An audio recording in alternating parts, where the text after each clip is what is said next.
Hi everyone, this is a little bit of a passion project of mine. This is all about how we've tried to get out of flying as much as we can, or reduce how much we fly, and into lower carbon holidays. One of the best ones we've done so far has been the DFDS ferry from Newcastle to Amsterdam.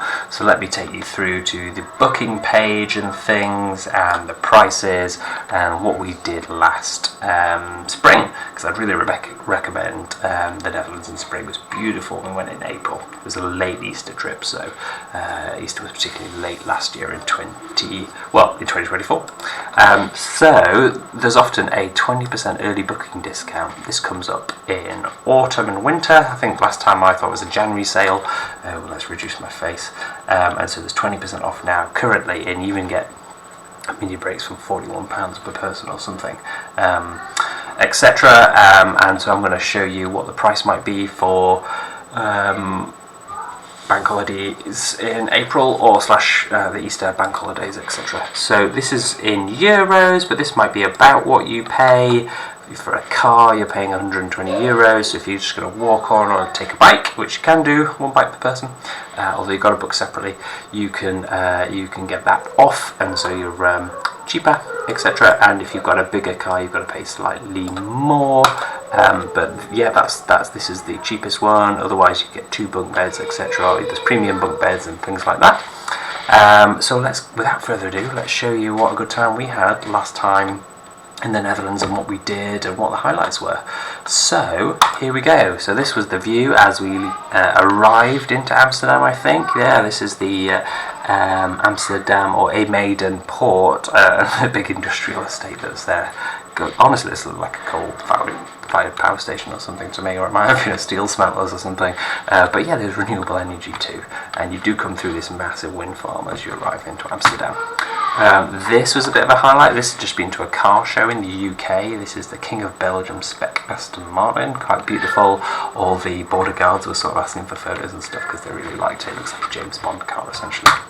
And there's the front view, quite stunning. Look at the paint, look how shiny it is, wonderful. A bit smelly though, with a horrible 2-stroke engine.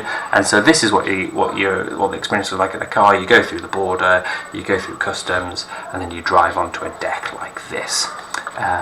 So without further ado, let's jump on into our first stay, or what we did on the first day. What we did is we went to this place called Keukenhoff, and I'll just make myself a little bit smaller. Keukenhoff is currently closed. It is a spring destination from late March to early May, because it's the Netherlands, because it's tulips, because it's spring bulbs. So let's show you this map. Let's get that up, of what you can do. It is essentially in an old estate garden, and it wouldn't be the Netherlands without canals and ponds and lakes. It wouldn't be the Netherlands without windmills, and it certainly wouldn't be the Netherlands without tulips and things. Let's show you where it is. So this is where the DFDS ferry terminal is for Amsterdam. Maybe you used to come in here, but you don't anymore. You come in here, and it's still only a half-an-hour journey. It really doesn't take long to get into the centre of Amsterdam. You can get a bus if you don't take a car, or you could even cycle. There'll be loads of cycle routes, and it is only 30 minutes to drive down here to near Lies, to Keukenhoff. So let's show you some of the pictures we've got. This was outside in the shop, and you can buy tulips and other bulbs and things. Loads of great views, loads of beautiful blossom and flowers coming in, and even indoor ones as well, with lots of little photo opportunities, and a beautiful variety of different flowers and cute stuff for the girls to enjoy. And they're very scented, these tulips as well, so especially indoors you get beautiful smells and things.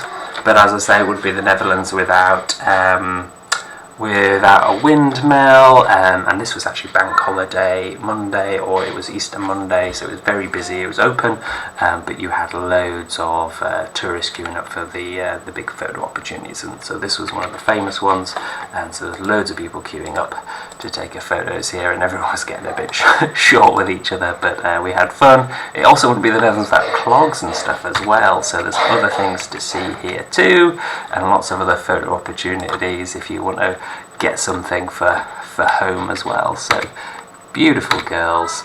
It was a little bit chilly. Do take your warm coats. This was mid-April, early April.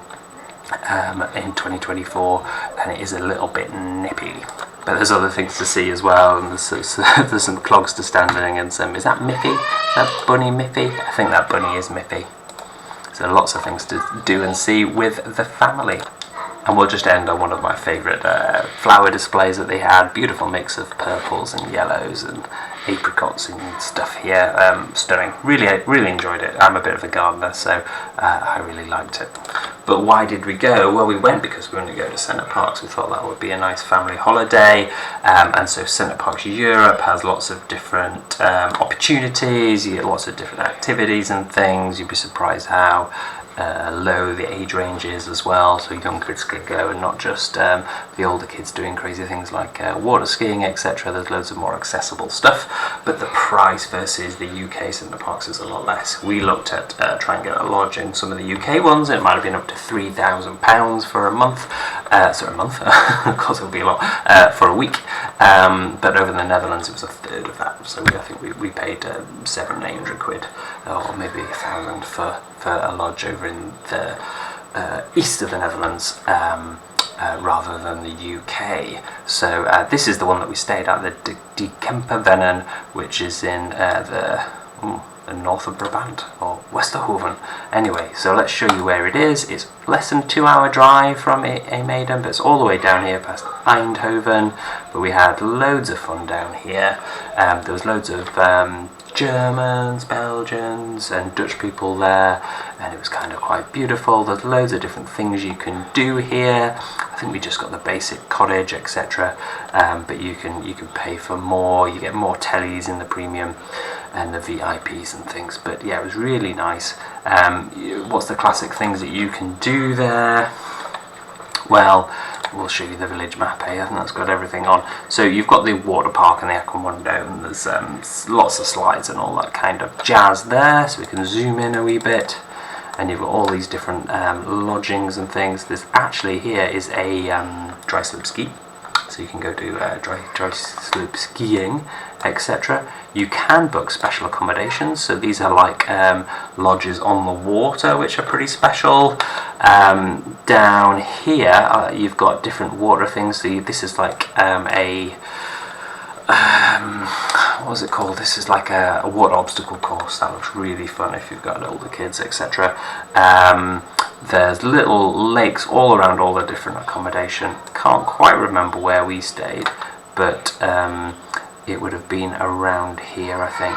Yeah, one of these ones 400 or something. And so there's loads of different things you can do. If you're going in an EV, there's loads of EV chargers over here as well. So there's about 40 there, and there's another car park up here, and there was about 6 there. And they're all at 40p, so it was a reasonable price. And I'll put this video as the first one in my Netherlands holiday EV series, and so you can see the other ones for how it was easy to use those. You could use my Octopus Electroverse RFID card and things, so that was good. And I'm mentioning the EV because it's low carbon travel, and so that's the whole point. So it all links in together. But there's other playgrounds and things, so there's lots of playgrounds here. This is an outdoor entertainment park. This is a soft play and a indoor climbing centre, and they had like a loads of activities there. There's an outdoor playground here as well, and this is where you do all your all the water skiing on this main lake. But this you could do your stand-up paddleboarding and things when you've got hotter weather. But we were quite spoiled with how warm it was. It was fantastic. Really recommend this one, and it's a lot cheaper than some of the other ones that are further into it. So what is there's a couple of big slides for more grown-up kids. There's loads of other ones. The Montana Snow. There's water skiing. There's a little, not rapids outside, but there's an outdoor bit as well. There is this rapid thing. We almost drowned the kids in there. It was terrible. The Wild River, that's what they call it. But yeah, they often have these, and it was fantastic. It looks like you can do a bit of scuba, wakeboarding. The aqua park was what I was trying to say. The outdoor swimming obstacle course. That looks so much fun. But yeah, there was things like archery and all that sort of thing as well. And there were little parks throughout. So you only have to walk 2 minutes to get to a little park where they do some climbing and things, and the clip and climb. as one of the indoor things that you can do. So loads of different things. Don't know what the point in disc golf is, that's terrible. But yeah, the Action Factory was indoor soft play. This is the outdoor main playground right by the water parks and things. So yeah, I think it's absolutely fantastic. Really recommend it. So shall we show you some pictures of it? So this is part of the indoor bits, and you've got real fish in there. Now you do have some restaurants in here, which the quality of the a la carte restaurants wasn't great, and they were expensive. There was bowling, it was like 20 quid to bowl, so the indoor restaurants are a rip-off in Centre Parcs everywhere, but the buffet was actually quite good. The food quality was great, you got free unlimited drinks, and so that seemed like a little better value, and wasn't so bad. And so these are a few snaps from our first day, I think there, seeing the sunset, seeing this, the building kind of like a Go Ape, aren't they, a bit of a climbing frame and things like that, and so we had a little bit of fun before we went to bed and walked around, and seeing the sunset over the lake and the beach was quite good, and you can see that the sound's pretty good as well, so yeah, I think for a summer holiday too, this would be quite nice, and I would recommend. Bowling, as I say, a little bit expensive, but it was okay, and you could put the sides up and all that. And actually, the indoor of the Aquamundo was quite nice. You know, they put orchids in the trees and all this sort of thing. Everything was quite well looked after, and yeah, we did get a bit tired. Now I was supposed to be revising for my consultant exam during this as well, so there's a few straight tempers at different points as I desperately tried to revise while the kids got grumpier and grumpier and stuff. There was also things like kids club and stuff like that, so there's little bits of drawing, little bits of dancing, little bits of storytelling. There was a dragon thing, and you know, they were Dutch, but they did it in French, German and English as well. Painting too. It was loads of fun, really. Face painting, can't miss a bit of that. Our kids absolutely love it. Next chapter. So one of the other things to do is you can go see the windmills, and one of the most famous areas in the Netherlands for it is the Kinderdijk, the UNESCO World Heritage Site. It's very windy when we went, so the kids were absolutely unhappy. But let's show you where it is. So from our Centre Parcs, it was an hour's journey, hour and 20 minutes, near Rotterdam. There's a big car park somewhere, maybe down here, and you get a bus in to the main place where you start, and you come down here, and this is where all the windmills are, and you can learn a bit about the dikes and, you know, how the Netherlands was formed and all that sort of stuff. So let's go back to our photos and show you some more. So there's loads of cycling paths, the kids went on scooters, etc., and it was quite beautiful, really. We had a great time, even though I think Emily had an ear infection and was just screaming most of the time, so despite all that, it was still really fun. So quick intermission, and we are back at the Kinderdijk. So yeah, there's a great cycling path, as you would expect for the Netherlands, and we saw quite a few people on their bikes, but there's plenty of walkers, and the cyclists are supposed to go on the highway and you're supposed to go on the other way, but they do merge later. But this is the busy bit, so it really helps. Right, so next one. Beautiful views. You've got the windmills on either side, and this is a little bit of a raised dike, so the Kinderdijk, or the baby dike, or the first dike, or something, the children's dike. And so it's really windy, as you'd expect, for why they put the windmills there, but they used it to reclaim land. So they built these big dikes, and then they built the windmills, and they used the wind power to push up the water out of the new reclaimed land, off the land, and into these dikes away to the sea, and that's how they could keep the land dry and reclaim some more farmland, and so we'll see some more of that later. So yeah, this basically shows you how the dikes are higher, and this is reclaimed farmland where they would grow crops, etc., blah blah blah. So this is the basis of how Holland did a lot of its land reclamation. And these ones are famous for being from the 1300s. Some of them, they've all got dates on, different various dates, but I think they're famous for doing it very early. And some insides of the windmills and stuff like that, and how this all worked. And so yeah, absolutely stunning views as we get along, and this is as you turn the corner, so this is a right angle to the main road, and you can do long walks there if you don't have quite so young kids, or longer cycle rides. There's a big 10k cycle ride, I think, if you want to do more. and you might hear my daughter. I'm really being quite upset. Hear reflection of swimming and all that sort of thing. I didn't agree with her, and you can hear it's very windy and so we think they built the windmills to fire the water oil at the bottom and get all the water out of the farmers' fields. So that's the explanation I was giving earlier. So yeah, so this stream is, I don't know, 10 foot, 5 meters below the dike, and I've even got a video example of that working later. And it's very windy, and things go very fast, and you can't actually walk closer, so don't worry about being hit.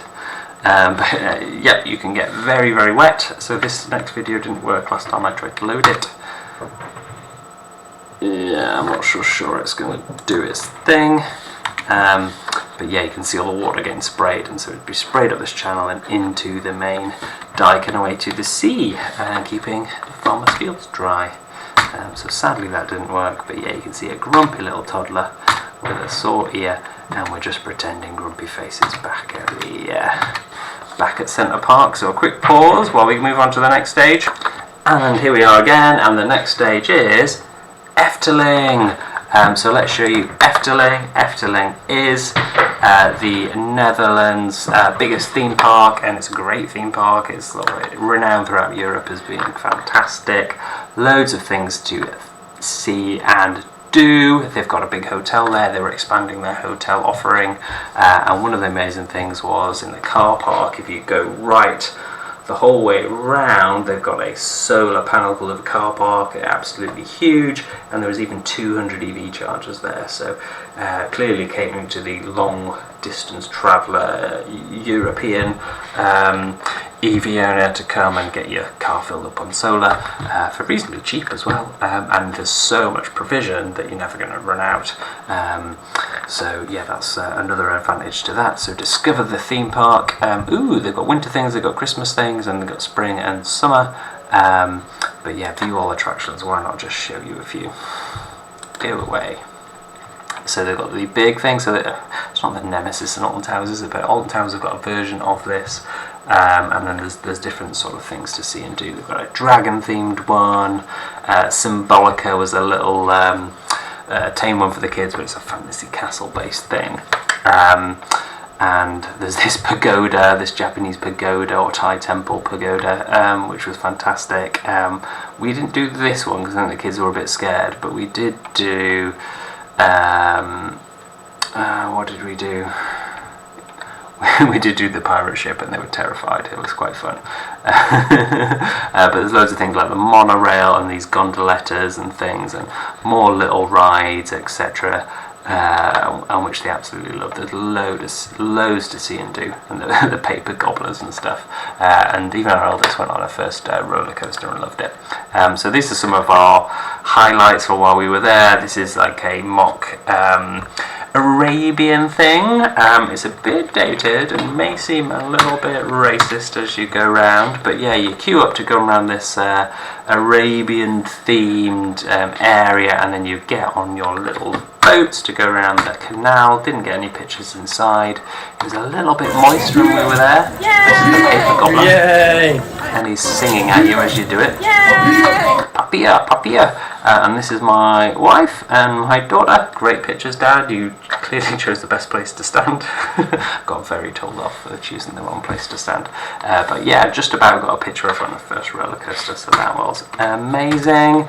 What was next? Yeah, so views of the big roller coaster here. So this is they've got a twin in Alton Towers in the UK, and I'm sure there's more around. And yeah, it looks they're giving it a steampunk aesthetic here, which is quite cool.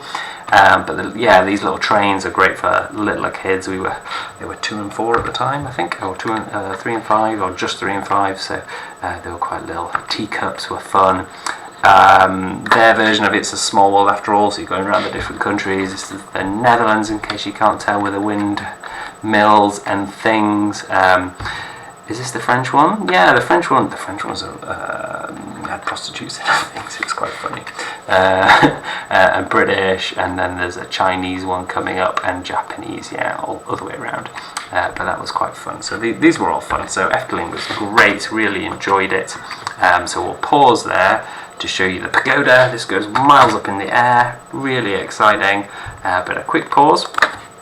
And we're back just to show you the solar car park they fitted, and yeah, there's 200 EV chargers there. They're all 22 kilowatts, they're all 3-phase, so your car might not be able to take all that, but still there's about 200 car parking spaces and EV chargers here, so that's wonderful. And some of their things about what they're doing, so they're going to get 4 gigawatt hours of solar electricity out of this, so that's absolutely amazing. Okay, back to the park. And so the next thing I'll talk to you about was Symbolica, which is quite a nice little fantasy castle to take the kids on, which they really appreciated. Yeah, so Symbolica.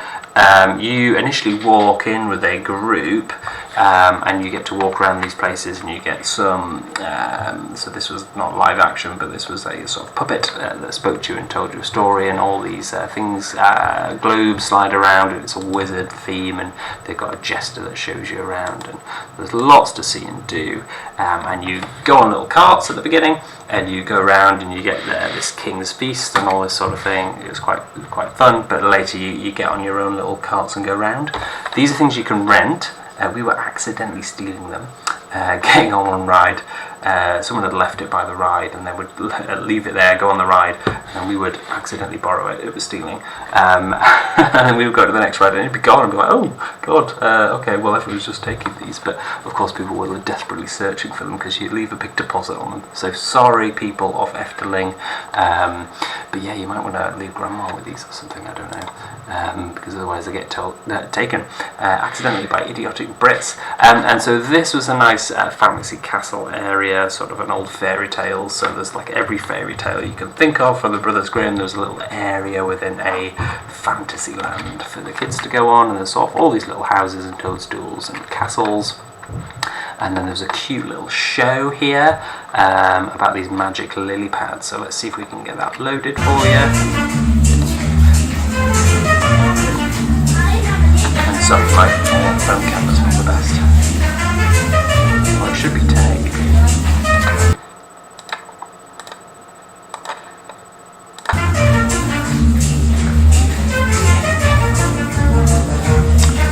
We're just at like 10 hours there. We're absolutely exhausted. We got really open there at like 10, and we didn't leave until about 8 at night. We were absolutely shattered.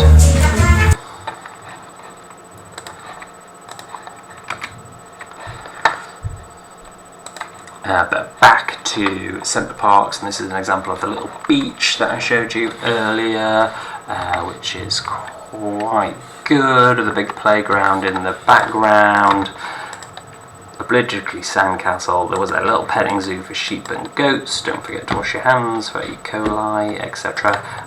But yeah, it was good fun. You can get your face painted as well. At the big playground, which was by the soft play. It was quite nice, and I think we're now in the buffet, so I really recommend the buffet. A little bit expensive, but I think value for money wise it was really good. So yeah, so this was a bit of us time. I was still revising for my exam, but having all you can drink buffet is great. I did pass it with flying colours though, so that's fine.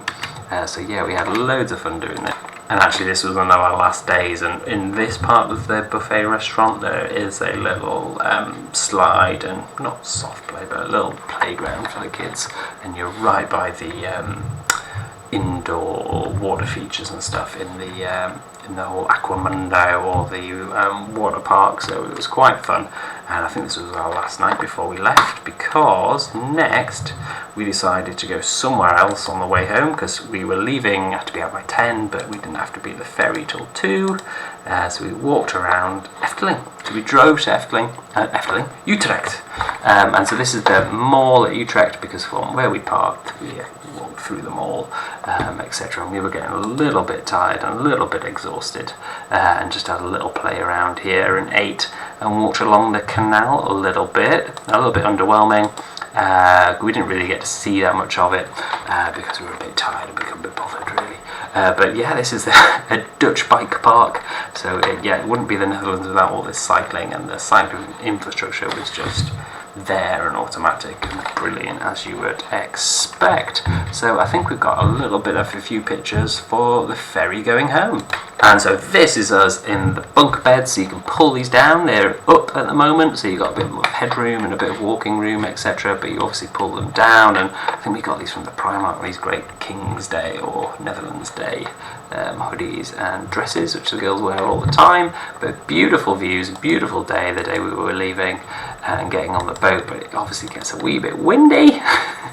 You can tell we were having fun though, and then there's even things like face painting on the boat and stuff like that, and this is I think this is by the little soft play that there is. It's absolutely tiny though, don't expect much room for the kids to play and stuff, but yeah, beautiful little thing to do. And yeah, these are the wind farms that you come into Amsterdam through. Of course there is some satellites as well. There's music. We do a little bit of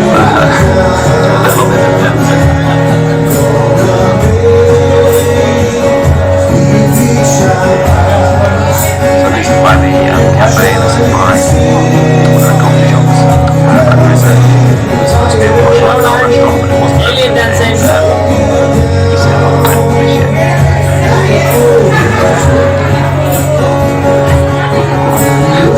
So the kids had a great time anyway. We enjoyed a bit of downtime. We were lucky, we went with some friends, and then outside our little room in the Netherlands, in our chalet, there was a big open space, and there were some huge oak trees. So I've planted some of these acorns, and the British acorns, they're the same thing, they're the same Quercus robus, plain oak, but I've planted these and they've grown into trees, and I'll be planting them out at some point. So that was my pitch for you, reducing how many flights you take. Perhaps taking the ferry. I think it was absolutely fantastic. Really couldn't rate our holiday high enough. We've booked it for this next summer. So yeah, no flying summer holiday next year. We're going on the ferry, and then a little bit of boring, low carbon things. So focusing on why the holiday was fun.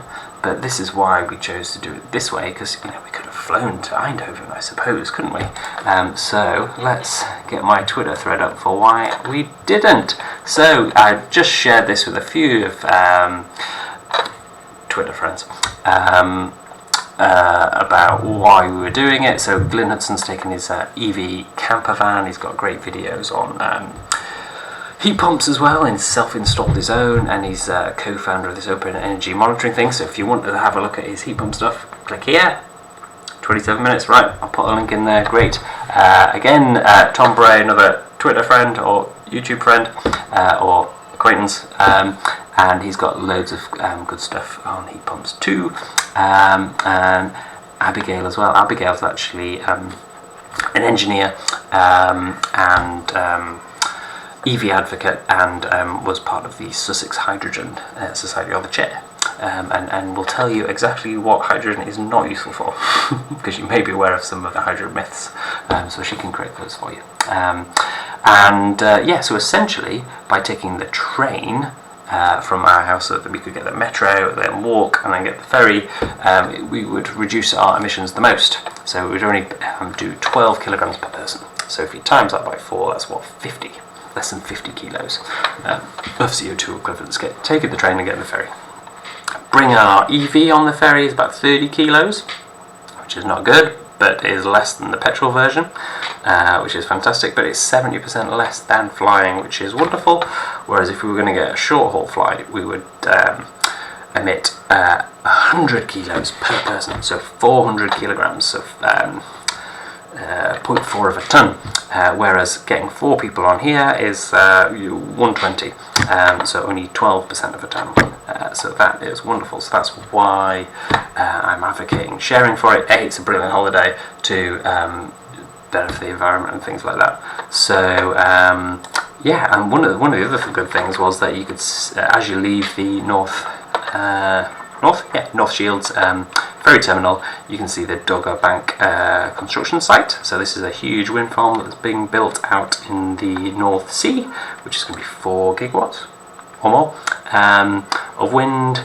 because it's out to sea so far, the wind speeds are a lot higher and more reliably high, and so they've got a great what they call capacity factor. So whenever you see anyone trolling on the internet saying that windmills doing, wind's not doing, well, it's blowing much more of the time out to sea. So that's one of the great things there. And yeah, stunning views as we left North Tyneside as well. What else did I say about? Yeah, well, I thought it was quite convenient. I thought it was a little better than the airport because you didn't have any of this luggage things. We didn't have to fight about cabin space and shoving your overhead lockers. Everything was just in the car. We drove on and you drive off. And although it takes a little longer, it was a bit of an event. Getting on the boat was a bit of an event. Playing on the boat was a bit of an event. The music on the boat was a bit of an event. The nightclub, the cinema, the buffet, the breakfast, it was all great. And then, yeah, as you get into the Netherlands, I've shown you these pictures before, but you come past the wind farms, and this was quite brilliant for a renewable energy fan. And yeah, it wasn't a lot. It didn't take us that far. It was only 100 miles to cross the whole of the Netherlands from the north west to the south and east by Eindhoven. Didn't take too long. These are the EV chargers available at this centre parks we stayed at, Kempervennen. And I did use a Fastned site, but didn't really need to. We pulled in because we thought it was right next to a spa, but actually it was just like a petrol station type shop and didn't have what we wanted, so we just left. So we just gave a tiny top up. And overall, it was a 500-mile trip, almost 470, and I only paid £45, and maybe a fiver at home, so 50 quid, so 10p a mile. So that was wonderful, and I gave a couple of highlights of the trip at Keukenhoff, at the Kinderdijk, at Efteling, just like today, and at Utrect before we went home and heading back. So yeah, any questions, please do like, comment, subscribe, ask me about an EV holiday on in the Netherlands, in Europe. I really recommend Octopus Electroverse card, because you can order one of these. I'll put my referral details in the thing below. You can get £5 for charging, and their map is just fantastic. So it's great for the UK map, but it's also great for Europe. So there you go, brilliant. And you can put in different, depending what you want. If you're staying overnight and you want a destination charger, well, you can filter for that. And if you are journeying, you run out of range and you need a fast charger, well, you can filter for that too. So in terms of your rapid or your ultra rapids are there. So yeah. So depending on what your car can do, etc. And there's actually centre parks throughout the Netherlands, and so I think we're staying at one down here somewhere. So yeah, so this year's summer holiday is going to be down here. Yeah, here we are, found it. So this is going to be our next holiday, right by was it Port Zeeland? Yeah. So these are going to be the chargers we can use. 56p, 59p, that's not the cheapest, is it? 66p, but anyway, yeah. So yeah, like, comment, subscribe. Any questions about the ferry, any questions about the Netherlands, any questions about Octopus Electroverse, let me know. See you guys in the next one. Cheers!